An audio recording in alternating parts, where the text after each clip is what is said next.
Ele é o meu Senhor, Ele é o Rei dos Reis, Ele é o Pai de amor, poderoso Deus é o Emanuel, e o grande eu sou, Ele é o Cordeiro que me salvou, Ele vivo está, Ele ressurgiu, sempre reinará, Ele sempre existiu, Ele é o Alfa, o Ômega, o início e o fim, Salvador e Messias, amigo pra mim, Príncipe da paz, só por Ele eu viverei.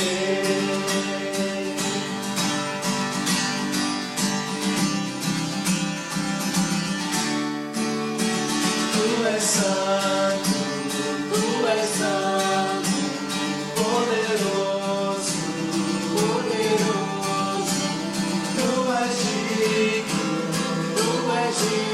de adoração, eu te sirvo, eu te ouço, para sempre,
de adoração, eu te sigo, eu te ouço,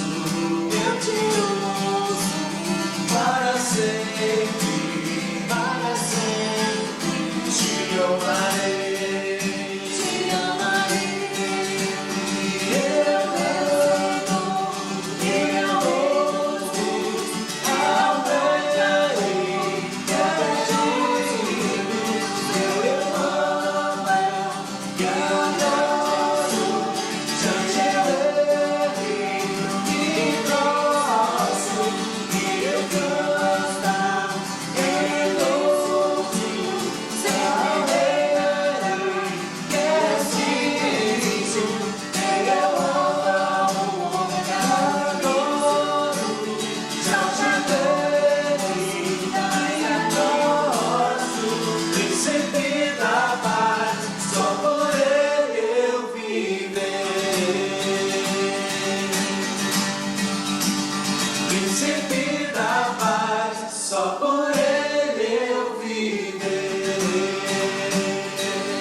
O Senhor é o meu pastor, de nada terei falta. Em verdes pastagens me faz repousar e me conduz a águas tranquilas. Restaura-me o vigor. Guia-me nas veredas da justiça, por amor do seu nome. Mesmo quando eu andar por um vale de trevas e morte, não temerei perigo algum, pois tu estás comigo. A tua vara e o teu cajado me protegem. Preparas um banquete para mim, à vista dos meus inimigos. Tu me honras, ungindo a minha cabeça com óleo e fazendo transbordar o meu cálice. Sei que a bondade e a fidelidade me acompanharão todos os dias da minha vida, e voltarei à casa do Senhor enquanto eu viver. Muito bom estar contigo, mais um domingo, onde nós vamos compartilhar a palavra de Deus. E nessa semana a gente chegou na segunda mensagem da série, Dias Melhores para Sempre. Nós vivemos nesse mundo, nessa expectativa de vivermos dias melhores, sobretudo em um contexto de sofrimento, de dificuldade que nós enfrentamos hoje em dia. Mas esse desejo por dias melhores não é um desejo exclusivo desse tempo que nós vivemos, convivendo com essa pandemia, sendo submetido a essa quarentena, mas é algo que faz parte do nosso cotidiano. Nós sempre desejamos viver dias melhores. Esse desejo por dias melhores não é fruto simplesmente de uma circunstância ruim. Independente de como estamos vivendo, sempre desejamos algo melhor. Quando nós temos uma virada de ano, por exemplo, nós sempre projetamos no ano seguinte dias melhores, porque desejamos, de fato, viver dias melhores para sempre. Esse desejo do homem em ter dias melhores, ele é explicado na palavra de Deus quando é escrito o seguinte: Deus colocou no coração do homem o anseio pela eternidade. Todos nós nascemos com esse desejo, porque o plano perfeito de Deus, no início de tudo, era um contexto de dias melhores, de dias sem sofrimento, sem injustiça, dias onde a natureza e o homem se relacionavam de forma perfeita. Nada faltava para o homem. Tudo o que era preciso para uma vida plena, o homem desfrutava disso. Só que esses dias melhores para sempre foram interrompidos pela decisão deliberada do homem em desobedecer a Deus, em se desconectar da sua fonte de vida, quando o primeiro casal de ancestrais criado por Deus, que eu e você somos descendentes, decidiu desobedecer à única ordem deixada pelo Criador. O homem, nesse momento, ele abre mão dessa vida plena, de dias melhores para sempre, que Deus criou para mim e para você. E, de fato, nós vivemos com esse desejo. E um dia nós viveremos esses dias melhores. Mas, enquanto esse tempo não chega, enquanto nós não desfrutarmos plenamente da eternidade, nós vamos conviver nesse mundo com sofrimento, com injustiça, e só vamos não conviver mais com a presença do sofrimento quando estivermos eternamente ao lado do Senhor. Mas o Evangelho é a mensagem que nos garante essa vida eterna. E se a vida é eterna, ela começa no momento em que nós a recebemos. Sem o Evangelho, nós estamos em estado de morte espiritual e, consequentemente, morte eterna. Por isso, sem o Evangelho, todos nós temos uma perspectiva limitada entre o berço e a sepultura. E essa limitação faz com que a gente busque, nesse mundo, recursos para vivermos dias melhores para sempre. Mas essa expectativa, ela nunca vai ser suprida sem a perspectiva da eternidade. Mas a mensagem do Evangelho é a mensagem que nos garante dias melhores eternamente, mas ela é uma resposta para dias melhores enquanto estamos aqui convivendo ainda com a presença do pecado, ainda com a presença do sofrimento, da injustiça, da violência. Cristo, em sua morte e ressurreição, nos reconecta com a nossa fonte de vida, com o nosso Criador, o Criador de todas as coisas, a quem nós somos recebidos como filhos, aquele que nós recebemos como Pai. Obviamente, nós ainda não vivemos aqui na história a plenitude dessa vida eterna. Nós já fomos salvos, mas ainda seremos salvos. É o que na teologia a gente chama do já, mas ainda não. Já fomos salvos, ainda estamos sendo salvos porque estamos sendo aperfeiçoados e seremos salvos quando estivermos eternamente com o Senhor. Então, nós vivemos nessa tensão do já, mas ainda não. E de que forma o Evangelho é uma resposta enquanto vivemos nessa tensão? Ele é a resposta a partir da nossa nova identidade em Cristo, a certeza de que somos de Deus, que pertencemos ao Senhor. A certeza de que somos no Senhor, ela é expressada de forma muito clara no Salmo 23. Esse salmo, atribuído a Davi, que é muito conhecido, explica bem o nosso pertencimento a Deus, que além de ser o nosso Criador, ele se torna o nosso Pai.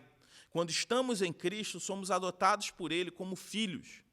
Então, esse Deus que criou todas as coisas, que governa todas as coisas, que sustenta todas as coisas, também é nosso Pai.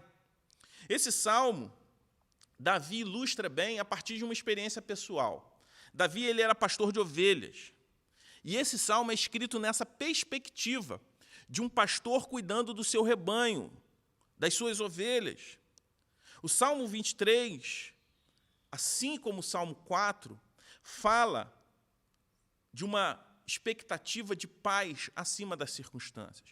Nós falamos na semana passada do Salmo 4 e nós vimos esse tema. Hoje nós vamos continuar falando sobre isso, porque essa série, Dias Melhores para Sempre, ela é dividida em três subtemas, melhor dizendo. Paz acima das circunstâncias, a soberania de Deus e a certeza do cuidado divino. Davi era pastor de ovelhas, como nós falamos. E essa passagem ele ilustra bem, através da sua experiência pessoal, o cuidado de Deus por nós. Porque a ovelha, talvez você não esteja muito familiarizado com esse contexto da criação de ovelhas, mas as ovelhas são animais muito dependentes do seu pastor. É um rebanho muito dependente da pessoa que cuida daqueles animais. E a figura do pastor, para a ovelha, é a certeza do cuidado e da proteção. Por isso, Davi ele fala das verdes pastagens e águas tranquilas, como ele começa o Salmo 23, apontando para o descanso e a provisão de Deus para com seus filhos. Davi ele vai falar também que, assim como o pastor protege as suas ovelhas, o Senhor também nos protege, quando ele traz à tona a figura do cajado. Eu não sei se você já viu uma imagem, uma figura, uma foto de um pastor de ovelhas segurando um cajado onde a ponta tem um formato parecido com o formato de um cabo de guarda-chuva. E aquele formato, como um gancho, ele servia justamente para resgatar uma ovelha que estava prestes a cair em um precipício. ele laçava a ovelha através da ponta do cajado e trazia de volta antes que ela caísse no precipício e perdesse a sua própria vida. Então, o cajado ele simboliza o resgate, o cuidado de Deus nos resgatando à beira da morte, que eu e você estamos caminhando quando estamos sem Deus. Eu e você nascemos caminhando em direção à morte eterna, porque estamos distante do Supremo Pastor. Ele fala também da vara. A vara era o instrumento usado pelo pastor para corrigir aquelas ovelhas quando elas se desviavam, quando elas faziam algo errado. E a palavra de Deus diz que o Senhor protege aqueles que Ele ama, Ele disciplina aqueles que Ele ama. Então, até mesmo a disciplina do Senhor, a correção do Senhor, é fruto do seu cuidado, do seu amor por nós. Davi, ele também fala, unja a minha cabeça com óleo. Naquela época, uma das formas do pastor cuidar do seu rebanho era ungir a cabeça da ovelha com óleo, a fim de que aquele óleo tinha um objetivo medicinal sobre as feridas, sobre as marcas que a ovelha tinha, mas, sobretudo, para proteger a cabeça da ovelha. A cabeça da ovelha era a parte mais vulnerável. Existia uma ameaça muito grande, ou existe uma ameaça muito grande para as ovelhas, que é uma espécie de mosca varejeira que vai até os ouvidos e as narinas da ovelha, e era necessário passar óleo na sua cabeça para afastar essa mosca, essa espécie de mosca. Porque essa mosca ela entrava nos ouvidos da ovelha, depositava seus ovos ali. Esses ovos eles poderiam se alojar no cérebro da ovelha em apenas 24 horas. Esses ovos já estavam alojados ali, e aquela ovelha ela poderia ser contaminada, ela ser levada à debilidade e até mesmo à morte. Então, a unção de óleo sobre a cabeça da ovelha era também um instrumento de cuidado do pastor. Por isso, esse salmo fala de paz acima das circunstâncias. Ele fala sobre a resposta bíblica em relação à preocupação que eu e você temos. É a resposta bíblica para a falta de paz. É a resposta bíblica para todas aquelas coisas que talvez estejam roubando o seu sono, como nós vimos na semana passada, quando nós falamos sobre o Salmo 4. O cristão, ele tem algo em comum com qualquer outra pessoa. Todos nós estamos expostos a qualquer tipo, a todo fator de estresse, todo tipo de pressão. Todos nós estamos sujeitos a qualquer tipo de sofrimento existente nesse mundo, a doença, a pobreza, os ambientes de guerra, a perseguição. Isso daí nós temos em comum com qualquer outra pessoa. Nós não estamos livres dessas questões simplesmente pelo fato de que nós somos filhos de Deus. Portanto, essa certeza joga por terra, inclusive, a teologia da prosperidade, onde prega uma mentira, onde diz que o fato de sermos filhos de Deus, nós estamos imunes a passar por qualquer tipo de sofrimento. Essa pandemia revelou a falência dessa chamada teologia, porque aprove o Senhor proporcionar a todos os homens de todas as nações passar pelo mesmo problema ao mesmo tempo. Mas, ao mesmo tempo que nós temos isso em comum, eu e você estamos passando pelas mesmas dificuldades que um ímpio está passando, existe algo que nos difere enquanto cristãos. É a certeza da presença do Senhor. O fator que difere não é a ausência de sofrimento, mas o Deus que nós temos mesmo em meio ao sofrimento.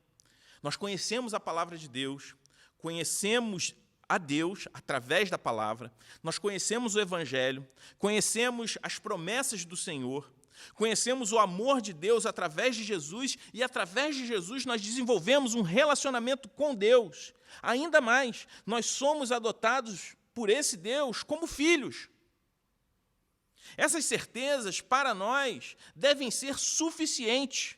Portanto, quando nós murmuramos, quando nós ficamos nervosos, quando nós ficamos irados e pecamos, quando nós nos preocupamos demais e pecamos pelo excesso de preocupação, pelo excesso de ansiedade, de alguma forma nós estamos demonstrando que Deus não é suficiente para nós.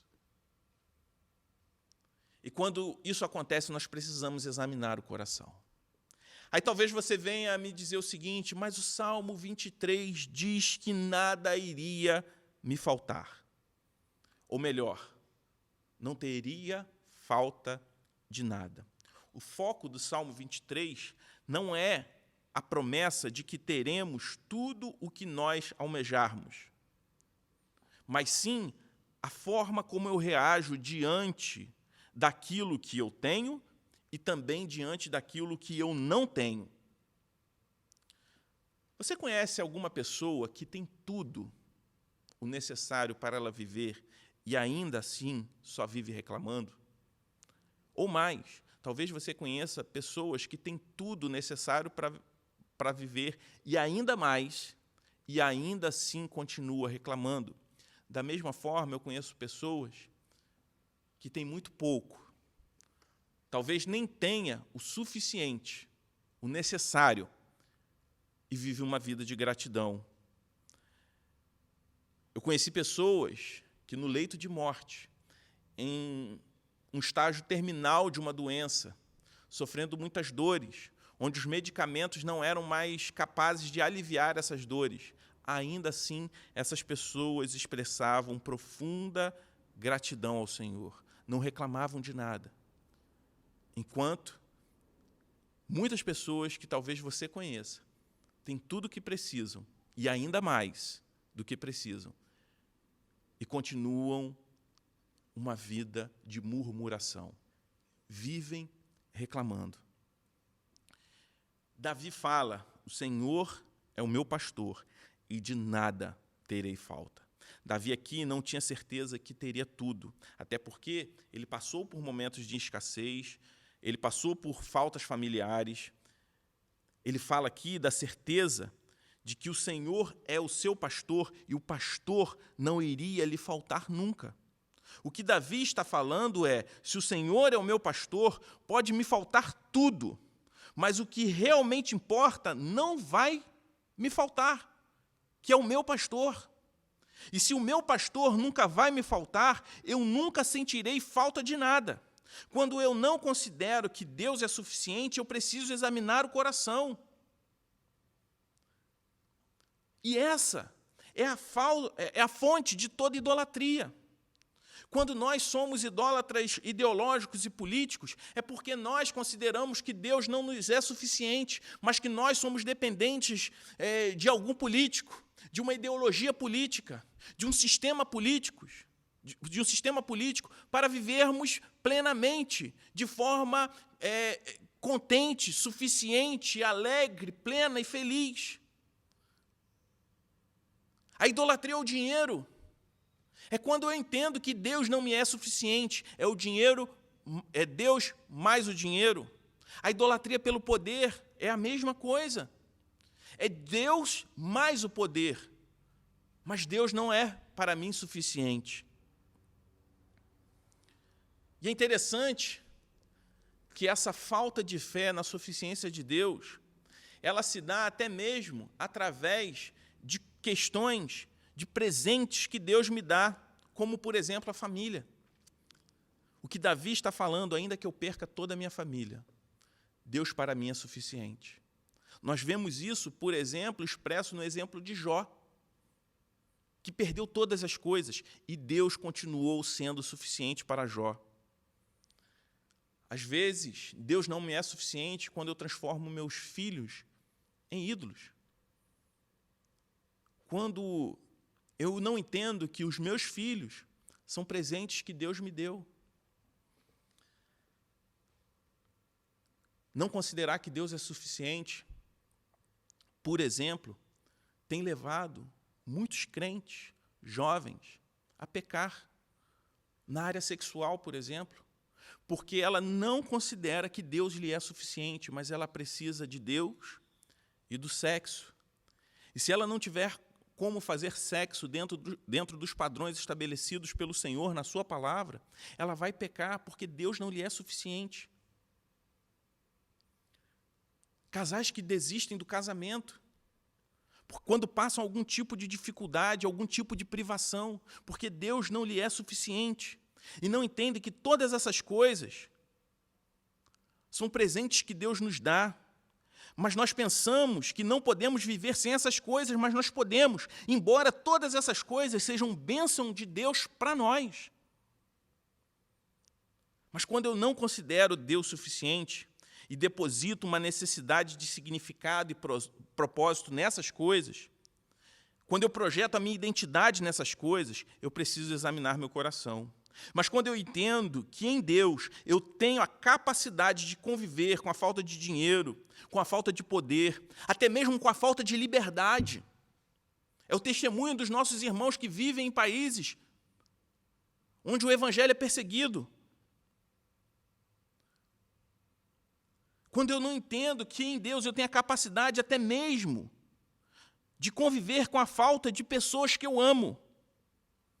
Porque nesse mundo, nessa vida, nós podemos ser traídos por amigos, por alguém que nós estamos nos relacionando, até mesmo por um filho, que foi o caso de Davi, como nós vimos na semana passada, quando ele foi traído pelo seu filho Absalão. Nós podemos sofrer o abandono, nós podemos sofrer a perda de um filho, nós podemos perder a saúde, mas ainda assim o Senhor continua sendo suficiente para nós. Algumas dessas perdas são perdas das mais dolorosas que alguém pode enfrentar na vida. Mas ainda que eu sofra uma perda dessas, o Senhor não vai me faltar. Quando o Senhor é o meu pastor, eu paro de olhar para as circunstâncias, eu paro de olhar para as coisas que eu não tenho e gostaria de ter e passo a andar com Deus. Andando com Deus, eu passo a ter contentamento com aquilo que eu tenho e eu vivo satisfeito. Eu deixo de viver em função daquilo que eu não tenho para viver em gratidão com aquilo que eu tenho e em gratidão por quem eu sou em Cristo. Declarar que o Senhor é o meu pastor e nada tenho falta, é a certeza de que aquilo que me falta é secundário. Mas que a única coisa que não pode me faltar é o Senhor, é Deus, é o meu pastor. E sabe qual é a boa notícia? É que Deus nunca falta. Deus está sempre presente. Deus é a certeza de presença constante para aqueles que se rendem à graça de Deus. Por isso o Salmo 23 promete refrigério e não ausência de problemas, mas o refrigério e o descanso apesar de qualquer circunstância. O pastor é aquele que cuida das feridas da ovelha. O Senhor é aquele que nos dá alívio diante das marcas que a vida nos faz. O Senhor, o nosso supremo pastor, é aquele que nos guia pelas veredas da justiça, que significa que a minha vida precisa estar sob a direção do Senhor, apontando aqui para a obediência. A certeza do cuidado, a certeza de que o Senhor não nos falta, gera em nós obediência ao Senhor e à sua palavra. O supremo pastor é aquele que cuida, que possui um cajado, que me puxa e me resgata quando eu cair, que me resgatou quando eu estava caminhando para o abismo, quando eu estava caminhando para a morte eterna. O Senhor, Ele me traz de volta. O cajado aqui é representado na iniciativa de Deus em me salvar, onde eu não tinha capacidade nenhuma de me livrar da morte que eu estava caminhando, para o precipício que eu estava caminhando, mas Deus, como um pastor, toma a iniciativa e puxa a ovelha de volta para perto de si, diante da incapacidade da ovelha de vir sozinha. Assim o Senhor fez conosco. Ele nos atrai, como é escrito, Ele nos atrai em seu amor. Ele toma para si, nós passamos a ser propriedade exclusiva dele. Mas o mesmo Deus que nos atrai, que nos resgata, é aquele que nos corrige, e nos corrige porque nos ama. Assim como o salmista diz que a vara e o seu cajado nos consola. E esse era um instrumento de correção das ovelhas, indicando que o Senhor também nos corrige, não porque Ele quer nos punir, mas porque Ele nos ama. E Ele quer que eu e você vivamos uma vida de acordo com a sua palavra, de acordo com a sua vontade, que é boa, perfeita e agradável. Davi fala também como o Senhor nos cura e nos livra da morte e da debilidade espiritual, através da figura que ele traz da unção com óleo que o pastor faz sobre a cabeça da ovelha. A unção com óleo, na palavra de Deus, sempre representa o derramar do Espírito sobre as nossas vidas. Todas as vezes que nós vemos na palavra de Deus, essa ação apontava para aquilo que ocorreu em Atos 2, quando o Espírito Santo de Deus foi derramado sobre a igreja. E quando eu e você somos igreja de Cristo, nós estamos sob esse mesmo derramar do Espírito, que vem desde Atos 2. O Espírito de Deus em nós garante a vida eterna, a certeza de que não morreremos, assim como o óleo sobre a cabeça da ovelha era a certeza de que ela não morreria, que ela não estaria exposta àquele risco que nós falamos no início, da mosca, que tentava se alojar em sua cabeça. É o Espírito também que alimenta a nossa mente e nos protege da contaminação de viver uma vida sob uma perspectiva completamente contrária ao Senhor. Por último, ele fala de um banquete e de um cálice transbordando. O cálice é o símbolo da alegria. E aqui ele fala de um cálice não simplesmente cheio, mas de um cálice que transborda.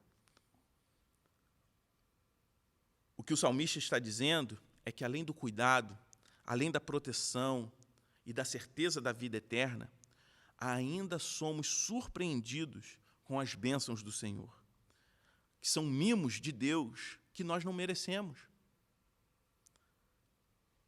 Que ainda assim, sem merecer, por tanto nos amar, o Senhor, Ele nos enche da alegria verdadeira. Ele nos abençoa, nos dando presentes nesse mundo para que vivamos em gratidão a Ele. Por isso eu gostaria de encerrar dizendo aquilo que Davi declara no final do Salmo 23, quando ele diz que voltará à casa do Senhor enquanto ele viver.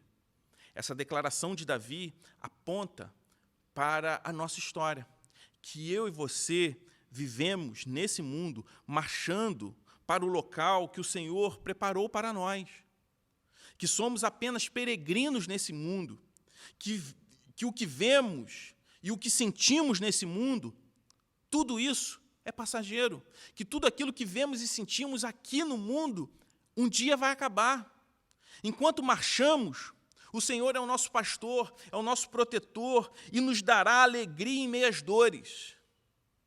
Por isso, meu irmão, o Salmo 23 é um convite para mim e para você, para que a gente não viva a vida como se ela dependesse de coisas desse mundo. Porque todas as coisas desse mundo que nós vemos, que nós sentimos, que nós ouvimos, tudo isso é passageiro. No fim das contas, tudo o que nós precisamos é do Senhor, que é o nosso pastor. Ainda que você tenha tudo, se você não tiver o Senhor, você não tem nada. E ainda que você não tenha nada, se você tiver o Senhor, você tem tudo. Que o Senhor te abençoe nessa noite. Vamos orar. Pai querido, nós te louvamos, porque o Senhor é o nosso pastor, porque o Senhor cuida de nós, porque o Senhor nos tomou para si, que somos propriedade sua, propriedade exclusiva do Senhor, e o Senhor cuida de nós. Em meio à nossa incapacidade de nos achegarmos ao Senhor, o Senhor tomou a iniciativa e se achegou a nós. Somos gratos ao Senhor por isso, por tão grande amor. Por isso eu te peço, pela vida de cada um dos meus irmãos que tem assistido esses vídeos, essas pregações, talvez aqueles amigos que têm acompanhado esse vídeo, que não conhecem a mensagem do Evangelho, que o Senhor abra essas mentes e esses corações e que elas possam ter um encontro real e vivo com o Senhor. No nome de Jesus é que nós oramos. Amém. Que Deus te abençoe, que Deus te guarde. Na semana que vem nós voltaremos com a terceira mensagem da série, Dias Melhores para Sempre, e encerrando esse primeiro subtema, que é a paz acima das circunstâncias. Depois, daqui a 2 semanas, nós teremos a segunda parte dessa série, que é dividida em 3 partes. Mas se você tem acompanhado, se hoje é a primeira vez que você está assistindo esse vídeo, entre no nosso canal do YouTube, na nossa página no Facebook, assista a mensagem da semana passada e acompanhe essa série de mensagens. Eu tenho certeza que vai ser uma bênção para você e para a sua família. E até semana que vem.